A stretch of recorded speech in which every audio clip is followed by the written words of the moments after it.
पवित्र जागर रे हार्दिक अभिनंदन जणाई आरंभ करुच्ची आजिर ब्लॉग। गुड मॉर्निंग, जय जगन्नाथ। आउ गोटे नुआ ब्लॉग रे आपण मानकु स्वागत। आज हूँ 26 फेब्रुआरी महाशिवरात्रि पवित्र जागर। तो वर्तमान टाइम सकाळ 6:30। वर्तमान गाधुआ बाधुआ करी विभिन्न मंदिर को जीवा आउ प्रभु को पाखरु कृपा आशीष करिवा। फेस रे दाढ़ी रो साइज बढ़ी गलानी, भाबिली दाढ़ी टाको फास्ट टिके ट्रिम कर दबा, छोटो कर दबा, बहुत बड़ हो गलानी। तो ट्रिम करिया पई टिके गरम पानी दरकार। एटा होची गीजर स्विच। ए स्विचटा ऑन कले गीजर ऑन हबो। तो गीजर ऑन होले पानी गरम हबो, तेबाटे गरम पानी बाहरिबो। दाढ़ी से बिखी सला पर पुनी गाधुआ बाधुआ करिवा। तो टिके ठंडा अछि, गरम पानी हल्का गरम पानी हेले टिके भल लागिवो गाधुआ पई।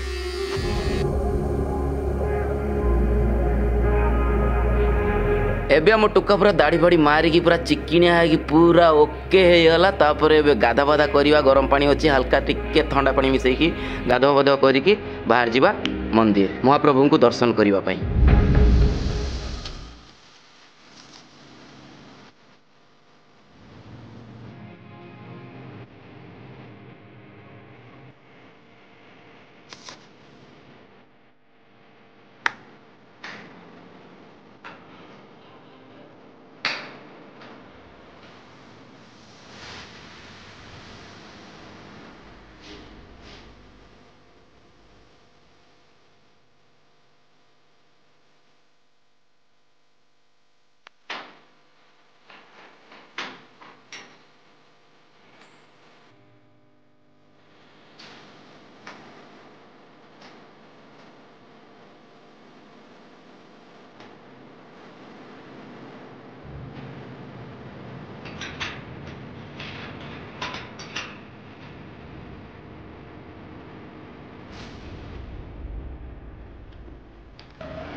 जदि वीडियो आपको भल लगी तो चैनल को सब्सक्राइब करेंगे, लाइक करेंगे, शेयर करेंगे। आउ जहाँ भी आप कमेंट भी कर सब कमेंट को रीड करुच्ची। तो किसी भी आप कमेंट भी करेंगे। Thank you, take care, bye bye.